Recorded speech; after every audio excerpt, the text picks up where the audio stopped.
ស្វាគមន៍មកកាន់ Channel ផ្ទះឆ្នោតរបស់ Admin ថ្ងៃនេះ Admin មានលេខតម្រុយល្អៗរបស់ឆ្នោតយួនសម្រាប់ចែកជូនពុកម៉ែបងប្អូននៅថ្ងៃទី11 ខែ 12 ឆ្នាំ 2025 នេះដូចនេះ Admin មិនចង់ឲ្យចំណាយពេលវេលារបស់ពុកម៉ែបងប្អូនយូរតោះយើងមកតាមដានលេខតម្រុយរបស់យើងទាំងអស់គ្នាសម្រាប់លេខតម្រុយ2លេខមានលេខ59លេខ42សម្រាប់លេខតម្រុយអូស2លេខមានលេខតម្រុយទី1អូស50និងលេខតម្រុយចុងក្រោយអូស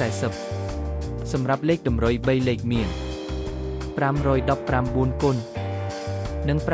871គុណសម្រាប់លេខតម្រុយថ្ងៃនេះ Admin សូមជូនពរឲ្យពុកម៉ែបងប្អូនជួបតែសំណាងល្អទាំងអស់គ្នាហេងមានលាភមានជ័យ